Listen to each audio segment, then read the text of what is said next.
Good morning, everyone, and thank you for taking the time to join me for a few minutes this morning. I do plan on being back on later this afternoon, um, specifically showing some food food preparation and meal prep um, ideas. But right now, this morning, having my morning coffee, doing my morning routine. Everybody has their own routine. Not saying that yours have to be the same as mine, but we all have it. Just like even here on my coffee mug, it says "Be true." This is that mug that I got from friends when I had the Rona last year. Now it has become kind of one of my favorite mugs because it kind of uh, resonates with the things that I talk about here and the things that I have been doing in my own life, and I try to share with other people for their lives. Um, Preparedness, having enough food stored up, knowing how to store food in a way of canning food, dehydrating food, freeze drying, distilling water, purifying water. There's so many different ways you can purify water. I keep asking people to let me know what you want me to share with you, but if you don't tell me, then I'll just share little bits at a time. But I've got a lot of information that I could share not only on the video, I'm also setting it up on the website so it'll be accessible.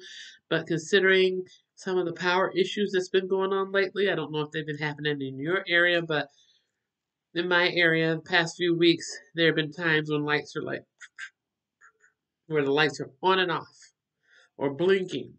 And you stop and you go, well, wonder what that was all about. Did they hit a power line or whatever? You know, are you prepared for those situations? Do you have a little backup generator, portable power, uh, flashlight with adequate batteries or rechargeable batteries or one of those hand crank flashlights? Do you have solar lights that you can like hang in your window and let the little panel on it absorb the power from the sun so that when it gets dark, those solar lights come on? I'll do a video talking about those and the differences in quality in those upcoming because I do have some of that uh, as well. Lots of different things. So being true to yourself means being prepared so that you're not the one that's stuck when the power goes out and you don't know what you're going to do, where you're going to go. I've got hundreds of videos available, and no, they're not entertainment value, but I'm not on here. Sorry, I'm adjusting that a little bit. I'm not on here for your entertainment value. I'm on here to really share the knowledge that I have. And I'm not saying that I know everything, because no, I don't know everything. Nobody knows everything. But everybody that knows something or has some kind of skill set should be sharing that information right now to be as helpful as possible to as many people as possible. Connect with people that are like minded, that are really serious about this thing.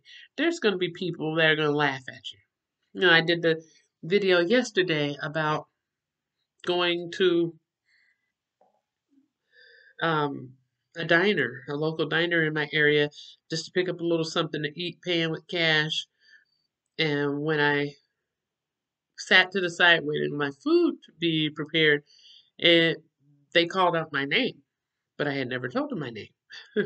And these are people that I did not know. Um, and not only that, my name was on the receipt. It's like, well, how's my name on the receipt and all the, I had all these questions in my mind, and I didn't want to start to look kind of kooky there in the diner, asking what's going on, explain to me this, tell me this, tell me this. Um, but these things are happening. And I continued on my journey, and stopped and sat down for a minute, I started thinking about other areas in the world where facial recognition is real and has been happening for quite a long time. I started thinking about the cameras that they have out on the corner at different intersections that now in my area they have been outlawed, but before they were put up and everything was recorded and videotaped. Um, every time somebody ran a red light or whatever, and there are even cameras that have such a strong technology that there used to be dealers on the street doing really illegal stuff a few blocks away from me, and I used to go to the police station and complain about it and talk about it, and eventually they said, you know what? Well, there's cameras everywhere, and the cameras are so good they can zero in on what's in somebody's pocket, so they can get the evidence that they need from a distance. You don't see the people walking around, but there are eyes everywhere. The cameras are there. Um, and that helped me to understand that how serious things are now. We know in China they've been doing facial recognition for years, and it's the little cameras that they have up there. They can zero in on each person's face, identify who that person is, if they're littering, if they're jaywalking, whatever they're doing, and they track down that person and give them whatever sanction. Many years ago when I was in North Carolina, I think it was about 10 years ago when I was in North Carolina visiting family, and I was going to leave and come back home, and apparently I ran a red light. I thought I was making it through on the yellow. I got home. 2 months later, a ticket came to me in the mail with a picture of the back of my vehicle. You know, they had several pictures. Back of the vehicle, they had pictures of the front of the vehicle, my face. I couldn't deny that it wasn't my vehicle or that I wasn't in the vehicle. No, I had to pay that ticket because they had caught me on camera, even when I didn't know the camera was there. So I'm just saying that things are changing, and, like I said, be true. Be true to yourself. Be prepared. Don't live on the day by day if you don't have to. If you have a little extra, put a little extra back, or if you don't have a little extra cash, sacrifice and start spending less on the day to day stuff and put a little extra back. Because we are already seeing about the supply chain and all that. We know about all the shipping containers that were out in the water. Now they're being brought in, but now in order for supplies to get out to different places, I was watching um, the news a couple of days ago, and it's almost like a Tetris game. I don't know if you remember the Tetris games that were out in the past where the blocks were like beep, beep, beep, beep. It's almost like that because there could be a driver of a truck waiting on container XYZ, but container QRS is on top of containers XYZ. So they can't move, they can't do anything until all those other ones are lifted, moved, and put down somewhere else so they can get to that one container way up under the bottom that that person is waiting for. Then they pull that out so that person can get their goods. Then they move in the other stuff back the other way, trying to accommodate another driver. So things are still kind of going that same way. And then, for the past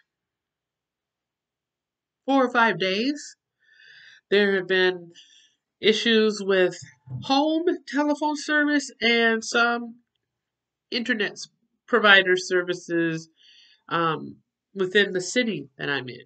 First, it was just right around my job, and then it kind of like spread out a bit.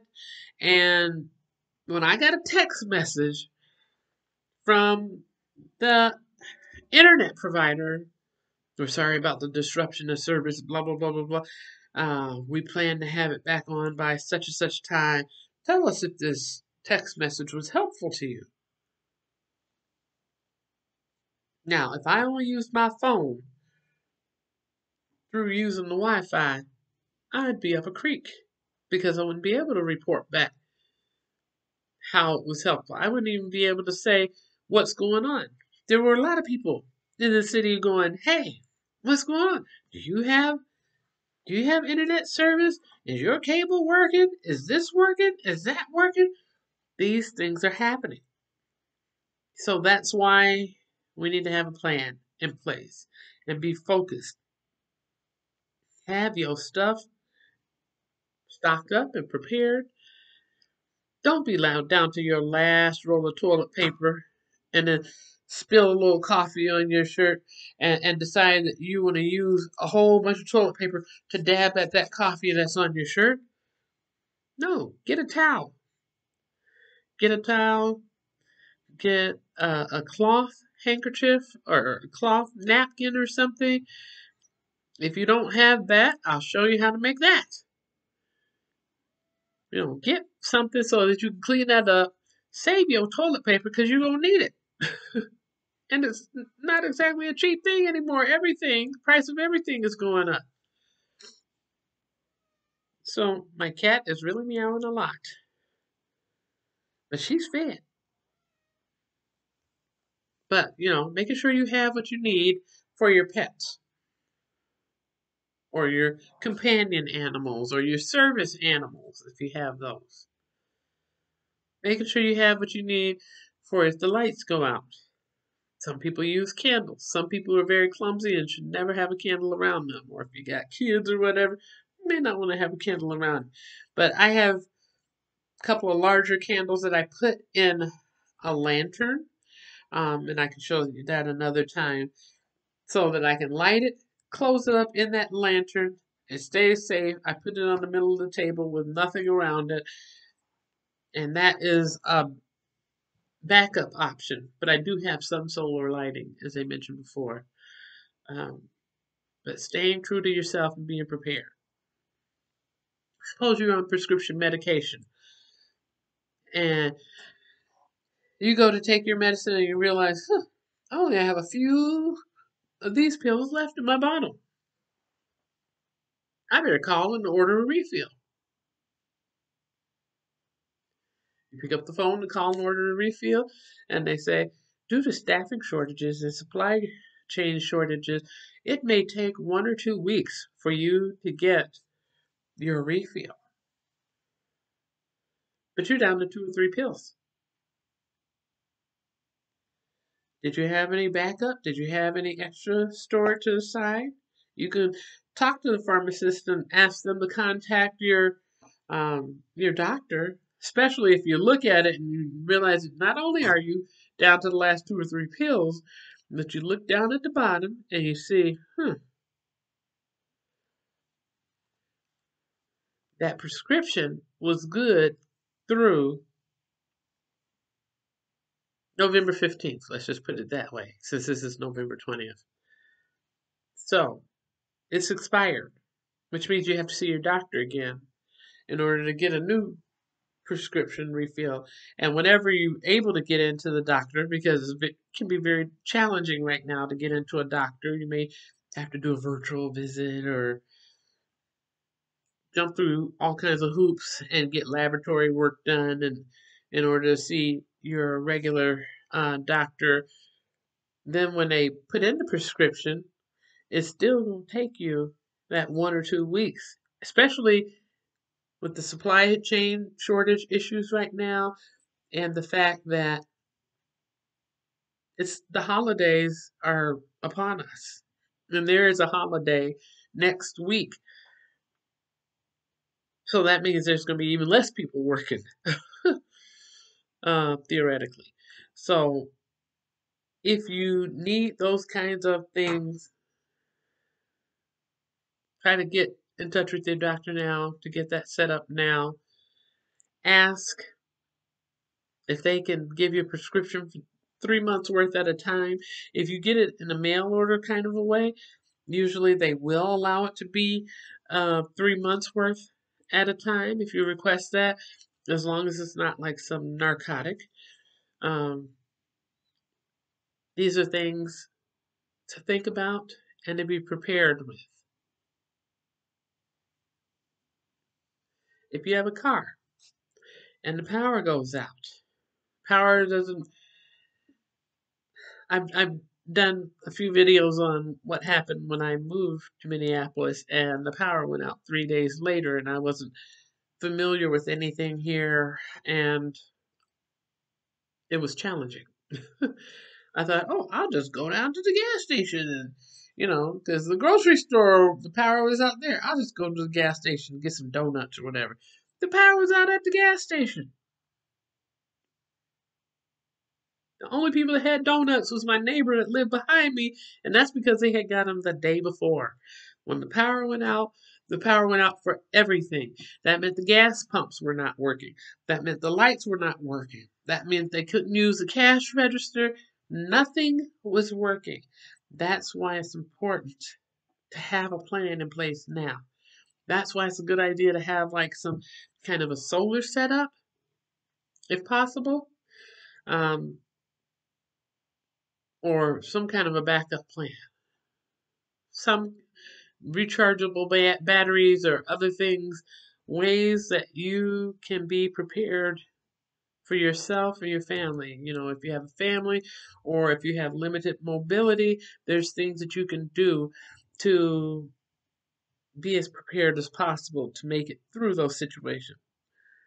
Because if the power goes out and there's no gas available at the gas stations, all these people with nice cars, it ain't gonna make a bit of difference because you're not gonna be getting anywhere unless you pedaling a bike or walking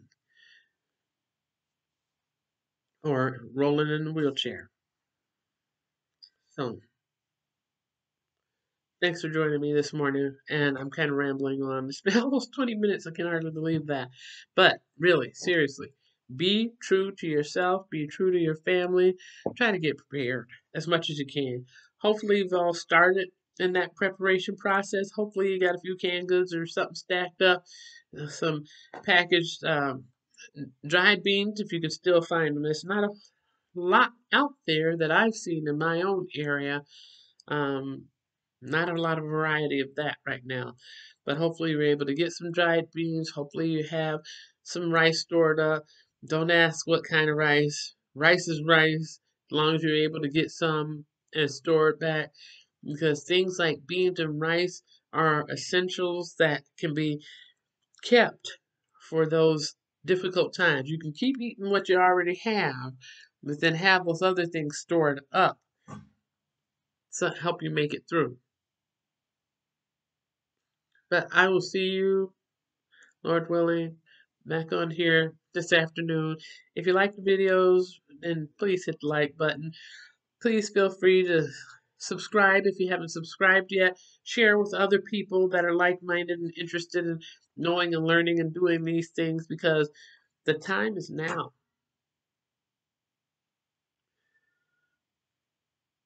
And I'll also, in one of my upcoming videos, show you about making some quick quilts that can help you make it through bad weather. So, until later, you have a good morning.